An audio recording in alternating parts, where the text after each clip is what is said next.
Praise Lord सर्वांना. विश्वास ठेवतो की तुम्ही सर्वजण प्रभू येशू ख्रिस्ताच्या गौरवी नावामध्ये विजयशाली आणि प्रभूमध्ये आनंदी असाल. परमेश्वराची इच्छा काय आहे किंवा ती कशी समजावून घ्यावी या संदर्भामध्ये मला थोडं या 10 मिनिटाच्या आतमध्ये या किंवा 12-13 मिनिटामध्ये मला तुमच्याशी बोलायचंय. कारण बरंच असं आम्हाला वाटतं की आम्ही आमचं जीवन हे दुःखात, कष्टात, समस्यात, विवळण्यात, वेदनेत आम्ही घालवतो आणि आम्हाला असं वाटतं प्रियानं की ती एक परमेश्वराची इच्छा आहे आणि म्हणून आपण ते एक समज आपल्या लाईफमध्ये आपण करून घेतो, ते आपल्या जीवनावरती ठेवतो आणि जसं आहे प्रार्थना पण करतो, आराधना पण करतो, चर्च सर्व्हिसला पण जातो, प्रभूचं काम पण आपण करतो. पण हे सगळं करणं आमच्यासाठी किफायतशीर म्हणजे आशीर्वादित आमच्यासाठी ते होत नाही. मग आम्ही काय करतो, बऱ्याच आम्ही चर्च बदलतो, बरेच आम्ही पास्टर लोक बदलतो, बरेचदा आम्ही आमचा स्वभाव किंवा आम्ही लोकांना पाहायला चालू करतो. पण प्रियानो, मला तुम्हाला सांगायचं, तुम्हाला चर्च बदलायची गरज नाही किंवा तुम्हाला पास्टरी बदलायची गरज नाही. पण तुम्हाला बदलण्याची काय गरज आहे, तुमचं जीवन तुम्ही ज्या पद्धतीने परमेश्वराच्या सानिध्यात आहात ते तुम्हाला थोडंसं बदलावं लागेल. पहा की पवित्र शास्त्र बायबल आम्हाला परमेश्वराची इच्छा समजावून घेण्याच्या बाबतीत खूप जोर देतो आणि त्यातलीच एक इच्छा की परमेश्वराची काय इच्छा आहे, आज त्याच्याविषयी आम्ही थोडं पवित्र शास्त्रातून आम्ही 4-5 गोष्टी आम्ही पाहणार आहोत. पहिली गोष्ट, गलतीकरस पत्राचं 6वा अध्याय वचन 14 येतं असं लिहिलेलं 16. गलतीकरस पत्राचं 6वा अध्याय वचन 14 ते 16. 16 वचनामध्ये असले की जितके या नियमाने वागतील तितक्यावर व देवाच्या इस्रायलवर शांती व दया असो. यासाठी जितके, सगळ्यांना नाही येते, जितके त्याच्या नियमाने चालतील त्यांच्यावरती दया आणि शांती असो, आणि ती दया आणि शांती असतेच. पण आम्ही लोक आमच्या नियमाने प्रार्थना करतो, आमच्या नियमाने आराधना करतो, आमच्या नियमाने आम्ही चर्च सर्व्हिस अटेंड करतो, सगळ्या करण्याच्या पाठीमागे आम्ही आमचे नियम लावतो, त्या चालीरीती लावतो, त्या रूढी परंपरा लावतो आणि त्याचाच परिणाम काय होतो की आमचं जीवन हे देवाच्या शांतीपासून, आमचं जीवन हे परमेश्वराच्या दयेपासून, आमचं जीवन हे परावृत्त होतं. तर मला तुम्हाला उत्तेजन देऊ द्या की जर तुम्ही तुमचे नियम जर लावून जर तुम्ही देवाच्या दयेची आणि देवाच्या शांतीची वाट पाहत असाल तर मी तुम्हाला सांगतो की दया आणि ती शांती कधीच तुम्हाला प्राप्त होणार नाही. मग तुम्ही हे म्हणू नका कदाचित देवाची इच्छा असेल की माझ्यावर आज नाही दया झाली, उद्या व्हावी, माझ्या घरामध्ये आज शांती नाही, उद्या कदाचित येईल, परमेश्वराची इच्छा असेल. पण मी तुम्हाला सांगतो देवानं त्याची इच्छा गलतीकरच्या पत्रामध्ये पौलाच्या द्वारे त्या मंडळीला सांगितले, जितके त्याच्या नियमाने वागतील तितक्यावर त्याची दया आणि शांती असेल.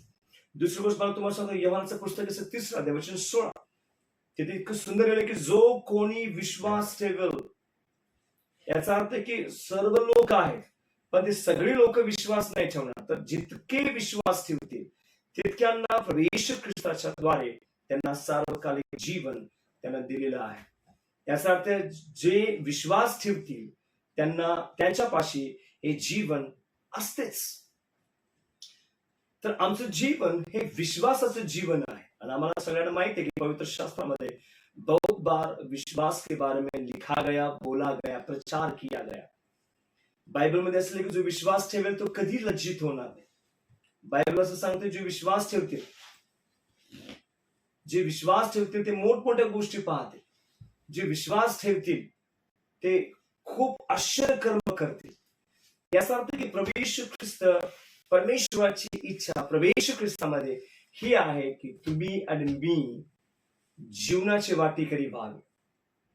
तिसरी गोष्ट जर आम्ही पाहिलं तर निर्गम 23:25 इथं असं लिहिलंय की जे उपासना करतील, काही ट्रान्सलेशन असं की the anyone who worship God, म्हणजे जो कोणी परमेश्वराची आराधना करेल, जो कोणी परमेश्वराची सेवा करेल, परमेश्वर म्हणतो की त्याच्या अन्न पाण्याला मी बरकत देतो आणि त्याच्यातील रोगराई मी कायमची दूर करतो. तर प्रियानो, मला तुम्हाला सांगू द्या, जर तुमचं जीवन हे देवाच्या उपासनेसाठी असेल तर तुमच्या अन्न पाण्याला ही बरकत असतेच, तुमच्यातील रोगराई ही दूर होतेच. तुम्ही तुमच्या शरीरामध्ये रोग घेऊन तुम्ही असं म्हणता कामा नये की कदाचित ही देवाची इच्छा असेल, कदाचित ही देवाची योजना असेल, कदाचित परमेश्वराचा प्लॅन असेल. प्लॅन असतो. काही काही आजारपण, काही रोग, काही विकार हे देवाच्या गौरवासाठी असतात.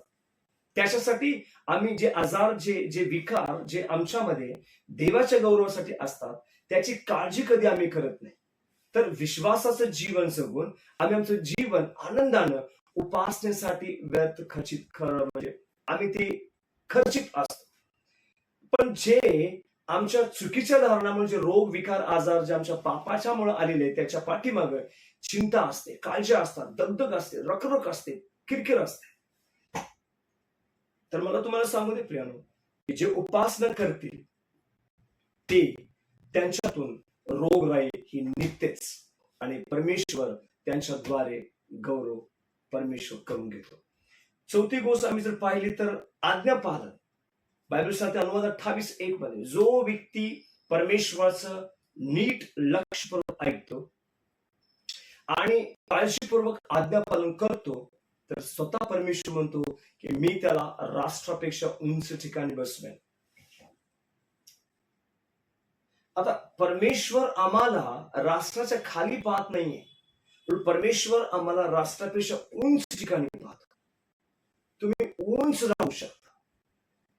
तर आता आम्ही कशी राहणार त्याची वाणी ऐका, ती पण ध्यान से लक्षपूर्वक आणि काळजीपूर्वक आज्ञापालन करा. आणि जेव्हा तुम्ही करता तेव्हा निश्चित मी तुम्हाला सांगतो, तुम्ही जरी जगाच्या दृष्टिकोन खाली असाल पण तुम्ही आत्मिक दृष्ट्या तुम्ही सर्व राष्ट्रापेक्षा उंच असताच. पाचवी गोष्ट आम्ही पाहू की नीतिसूत्र 1 आणि 32 मध्ये परत परमेश्वर म्हणतो, जे परमेश्वराची वाणी ऐकतात, जे ज्यांना माहित आहे, जे विश्वास ठेवतात, जे त्याच्या नियमाने चालतात आणि जे उपासना करतात, जे त्याच्या आज्ञाप्रमाणे चालतात, त्याचबरोबर जे परमेश्वराची वाणी ऐकतात ते काय होतील, सुरक्षित राहतील. या वचनाप्रमाणे जर आज तुम्ही जर देवाची वाणी ऐकत असाल तर तुम्ही सुरक्षित आहात. कुठला रोग, कुठले आजार, कुठले विकार, कुठली समस्या तुम्हाला काही त्रास देऊ शकणार नाही. जसं पौल रोम 8:35 मध्ये म्हणतो की ख्रिस्ताच्या प्रीतीपासून मला कोणीही विभक्त करू शकत नाही.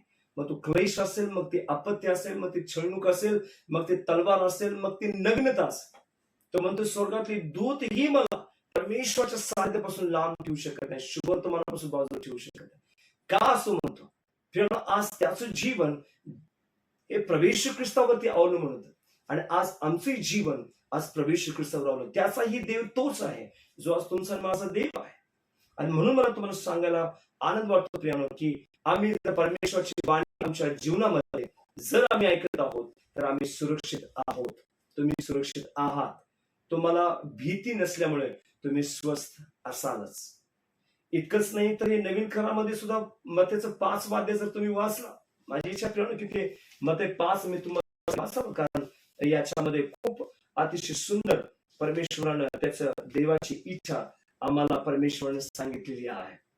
मत्तेचं 5 मी तुम्हाला, जे आत्मेचे दीन, जे चर्चला जातात त्यांच्याविषयी लिहिलेलं नाही, जे सेवक आहेत त्यांच्याविषयी पण लिहिले, जे कोणी असेल, मग ती स्त्री असेल, मग तो पुरुष असेल, मग तो लहान मुलगा असेल किंवा तो वृद्ध असेल किंवा कोणी असेल, जर तुम्ही आत्मेत दीन असाल तर स्वर्गाचं राज्य तुमचंच आहे. जे शोक करीत आहेत मग कोणी असो ते धन्य आहेत, ते आशीर्वादित आहेत, कारण त्यांचं सांत्वन करण्यात येईल. जे सौम्य आहे ते धन्य आहेत, कारण ते पृथ्वीचं बर्तन भोगते. जे नीतिमत्वाचे भुकेले आणि ताणलेले ते धन्य आहे, कारण ते तृप्त केले जातील. जे दयाळू ते धन्य आहेत, कारण त्यांच्यावर दया केली जाईल. जे अंतःकरणाचे शुद्ध ते धन्य, कारण ते देवाला पाहतील. जे शांती करणारे धन्य ते धन्य, कारण त्यांना देवाची मुले म्हणतील. नीतिमत्व करता ज्याचा छळ झालाय ते धन्य, कारण ते स्वर्गाचं राज्य त्यांचे आहे. माझ्यामुळे जेव्हा लोक तुमची निंदा व छळ करतील आणि तुमच्या विरुद्ध सर्व प्रकारचे वाईट लबाडीने बोलतील, तेव्हा तुम्ही धन्य आहात. त्यावेळेस तुम्ही आनंद करा, उल्हास करा, कारण तुमच्या स्वर्गात प्रतिफळ मोठं आहे. याचा अर्थ की तर तुम्ही जर दीन नसाल तर स्वर्गाचं राज्य तुमचं नाही. जर तुम्ही शोक करीत नसाल तर सांत्वन तुमचं करण्यात येणार नाही. जर तुम्ही सौम्य नसाल तर तुम्ही पृथ्वीचं वतन भोगू शकणार नाही. जर तुम्ही नीतिमत्तेने भुकेले आणि ताणलेले नसाल तर तुम्ही तृप्त केले जाणारच नाही. जर तुम्ही दयाळू नसाल तर तुमच्यावर दया केली जाणारच नाही. जर तुम्ही शुद्ध नसाल तर तुम्ही देवाला पाहू शकणार नाही. जे शांती करणारे जर तुम्ही नसाल तर बायबल सांगते की त्यांना देवाची मुले म्हणता येणार नाहीत. जर तुमचा धार्मिकतेमुळे तुमचा छळ झाला नसेल तर स्वर्गाचं राज्य तुमचं होऊ शकत नाही. आणि वाईट लबाड बोलतील तेव्हा तुम्ही जर बोलत नसतील तर तुमचं स्वर्गात प्रतिफळ मोठं हे नसेलच. याच्यावर मला तुम्हाला सांगतो की परमेश्वराची इच्छा की पवित्र शास्त्रामध्ये तुमच्या आणि माझ्या बाबतीत लिहिलेली आहे.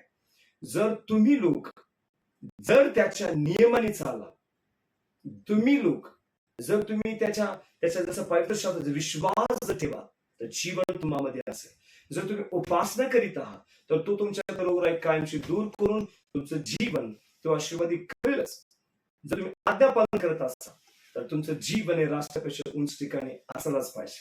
जर तुम्ही परमेश्वरची वाणी ऐकत असाल तर तुम्ही सुरक्षित असताच. देवाची इच्छा आहे की तुम्ही सुरक्षित असाल. देवाची इच्छा आहे की तुमच्यावर दया केली जावी. देवाची इच्छा आहे की तुम्ही शांतीमध्ये असावं. देवाची इच्छा आहे की तुम्हाला जीवन मिळावं. देवाची इच्छा आहे की तुम्ही आजारातून बरे व्हावे. देवाची इच्छा आहे की तुम्ही प्रॉब्लेम मधून दूर व्हावे. देवाची इच्छा आहे प्रियानो की तुम्ही सुरक्षित असाल. तर आज निर्णय तुमचा आहे. जर तुम्ही आज परमेश्वर आपलं जीवन जर तुम्ही समर्पित केलं तर त्याची इच्छा तुम्हाला कळू जरूर लागेल आणि मग तुम्ही आनंदित, उल्हासित आणि हर्षित असाल. मग तुमच्यावरती किती जरी संकट आले, किती जरी समस्या आल्या तर तुम्ही पौलासारखं म्हणू शकता की परमेश्वरच्या प्रीतीपासून मला कोणीही विभक्त करू शकणार नाही. बेबाप करो तुमचं ख्रिस्ती जीवन तुम्हासाठी आशीर्वादाचं करो. God bless you. परमेश्वर तुम्हाला खूप आशीर्वादित आणि आशीर्वादित करो. आमेन.